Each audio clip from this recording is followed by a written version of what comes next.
Hi everyone, Susan Brady here, founder of Nurtured Bones.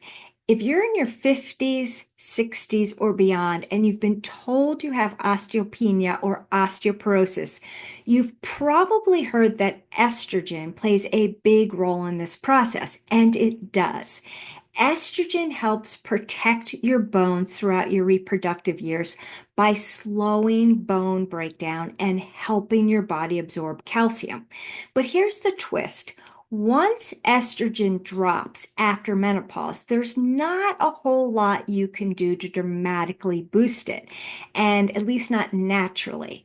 And that's why today I want to shift the spotlight to two other hormones that are just as important for bone health, but that often fly under the radar, and those are cortisol and insulin.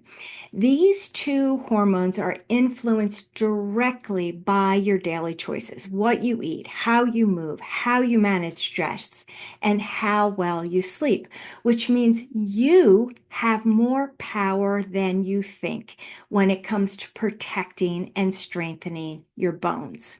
So let's start with cortisol, your stress hormone. Cortisol is your body's built-in alarm system. It's released by the adrenal glands when you're under stress, and that can be physical, emotional, or even environmental stress. In small bursts, it helps keep you alert and responsive. But when cortisol is elevated for long periods, as it often is with chronic stress, it becomes a problem for your bones. So here's how chronically high cortisol affects your bones. It increases bone resorption, which is the breakdown of bone tissue. It inhibits the osteoblasts, those cells responsible for building new bone.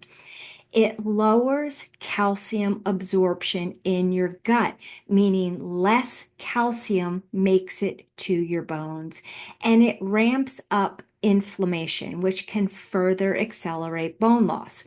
In fact, studies have shown that postmenopausal women with high cortisol levels had significantly lower bone mineral density compared to women with lower cortisol. So, while cortisol is necessary, too much for too long can quietly weaken your bones over time. But the good news is that there are effective natural ways to dial cortisol down and bring balance back to your system. So, here are a few ways that you can try and do that. One, prioritize quality sleep. Aim for 7 to 9 hours of sleep each night. Even one night of poor sleep can spike cortisol levels the next day. Two, practice daily stress relief. Breath work, meditation, gentle yoga, tai chi, and walking in nature all signal to your body that it's safe to relax. Three, eat balanced meals regularly. Skipping meals or relying on sugar and caffeine can cause a spike in cortisol. So aim for meals with protein, fiber, healthy fats to keep your blood sugar steady. And lastly, watch your exercise intensity. Over exercising, especially long bouts of high intensity workouts without proper recovery, can elevate cortisol. So, rest and repair are just as important as movements. And it's not about eliminating stress entirely, it's about building stress resilience, helping your body feel safe enough to turn off that fight or flight response and focus on healing and rebuilding, including rebuilding your bones. Next, let's talk about insulin and the blood sugar bone connection. So many people think of insulin as the hormone that regulates blood sugar, and it does, but it also plays a major role in bone metabolism. Insulin is actually an anabolic hormone, meaning it helps to build tissue, including bone tissue. It stimulates the osteoblasts and help maintain proper bone turnover. But like cortisol, insulin can turn from helpful to harmful when it's out of balance. So here's the issue. When you eat a diet high in refined carbs and sugars, or you're sedentary, your cells become less responsive to insulin. And that is a state known as insulin resistance. And insulin resistance is a major driver of chronic inflammation, impaired bone remodeling, and increased fracture risk. And insulin resistance has been directly linked to bone loss, particularly in postmenopausal women. So, yes, blood sugar balance isn't just about diabetes prevention, it's about bone protection too. But the great thing about insulin is that it is very responsive to lifestyle. So here are simple ways to improve your insulin sensitivity and keep your inflammation in check.